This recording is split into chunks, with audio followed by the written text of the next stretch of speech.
Bonjour, Bolo, Jambo, Asikwe, Meiga, hello à tous et bienvenue sur Elam Recat, le magazine de la rédaction d'Elam TV qui passe en revue pour vous les faits marquants de l'actualité africaine de la semaine.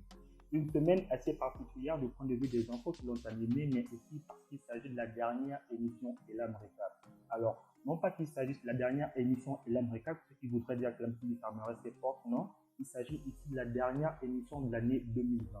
Après une longue période de travail où nous avons pour vous cherché dans les coins et recoins de l'Afrique, histoire de dénicher les meilleures infos, la team prend ses vacances. Ce lundi, vous aurez droit à la dernière émission Elam des Tours, une émission qui vaut le détour, je vous la recommande vivement. Pour ce qui est de l'actualité africaine cette semaine, nous allons parler de, encore, j'ai envie de dire, encore un youtubeur arrêté au Rwanda.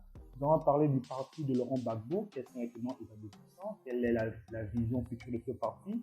Nous allons parler de l'artiste Shatta Wale arrêté cette semaine à Accra. C'est une histoire assez rocambolesque, vraiment rocambolesque. Nous allons également parler d'une nomination qui a surpris plus d'un au Tchad. Et l'América, c'est parti.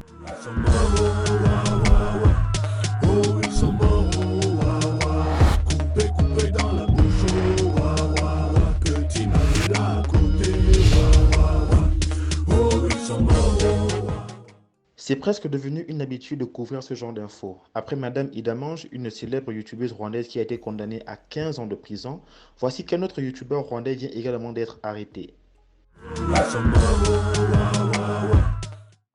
On reproche à Théoneste Sengimana la propagation de fausses rumeurs. Alors, il n'est pas le seul dans l'affaire, il a été arrêté en compagnie de 5 autres personnes. Selon la police, Théoneste et sa bande souhaitaient causer un soulèvement populaire en utilisant les réseaux sociaux.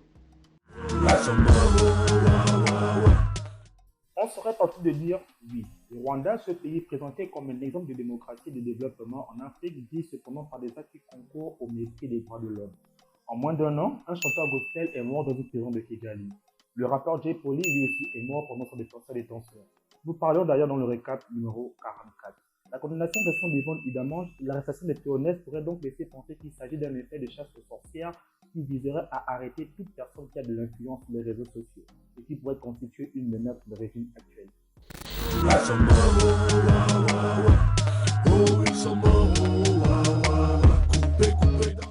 Volontiers. Laurent Gbagbo, l'ancien président ivoirien, a créé un nouveau parti politique pour marquer son retour sur la scène politique ivoirienne et aussi africaine, à en croire le nom du parti, le PPACI, le Parti des peuples africains au Côte d'Ivoire.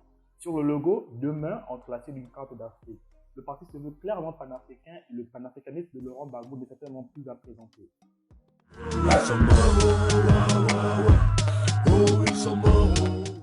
C'est une excellente question et je me ferai le plaisir d'y répondre tout en rappelant les faits. Le FPI, le Front populaire ivoirien, parti créé par Laurent Gbagbo en 1982, un peu dans la clandestinité parce que justement nous étions à l'époque du Parti unique, est désormais entre les mains de Pascal Assis, son ancien premier ministre. Ce qu'il faut savoir est que pendant sa détention à la CPI, Laurent Gbagbo a perdu la présence du parti au détriment justement de Pascal Assis. À son retour, il n'a pas voulu engager une bataille juridique pour récupérer la présidence du parti et dans le même temps, Pascal Assis ne comptait pas sur le faire. Comme c'est marrant, j'ai envie de dire. Enfin, quelqu'un crée son parti au mépris des dispositions en vigueur à cette époque et de sa propre liberté.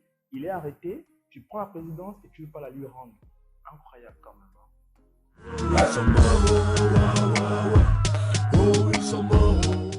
Aucune idée. Il a tenté de déclarer qu'il fera la politique jusqu'à sa mort, mais rien n'est moins sûr.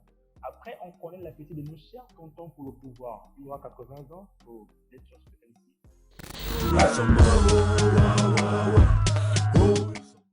C'est une nomination qui a surpris plus d'un. Baba Ladé, un ancien chef rebelle, a été nommé directeur général des services de renseignement du Tchad. Baba Ladé est un ancien adversaire du président de fin Idriss Déby.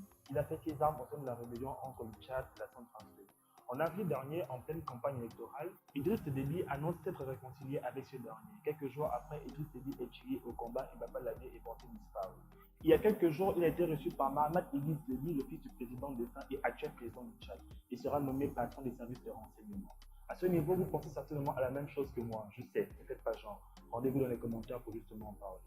Si vous savez, l'artiste nigériane est au cœur d'une polémique. À l'origine, une vidéo sextape circulant sur la toile où on peut clairement identifier l'auteur du clip Eminado. Cette dernière a d'ailleurs reconnu les faits, précisant au passage qu'elle ne céderait pas au chantage des auteurs de la publication de cette vidéo.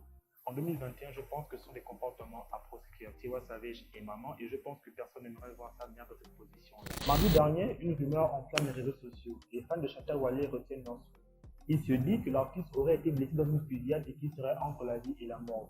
Et en fait, il s'agissait d'un bateau.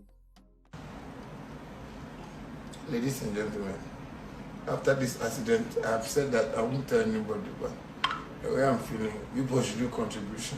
Tengana. You can send it to 02444444. Thank you. C'est difficile à croire, mais c'est bien ça. Il voulait attirer les projecteurs sur lui pour la sortie prochaine de son album. La police ghanéenne l'a arrêté pour propagation de rumeurs visant à déstabiliser la paix du pays. Après tout, on parle quand même de fusillade. Et puis, sur un point de vue personnel, je suis quand même surpris de voir jusqu'où certains peuvent pousser le vice pour être vu pour le buzz ou je ne sais quoi. Au Gabon, l'humoriste de Chambre à louer avait lui aussi fait reprendre la rumeur de sa mort. Après lui, un célèbre gay gabonais.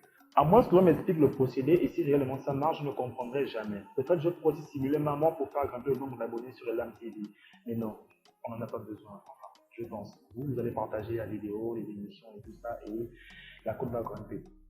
Et sans forcer, je viens de créer la transition pour vous remercier de toujours nous soutenir, de partager nos vidéos. Nous reviendrons encore plus fort, encore plus outillés, encore armés, j'ai envie de dire. Je vous dis à lundi pour la dernière émission et l'un des tours. D'ici là, portez-vous bien. À bientôt.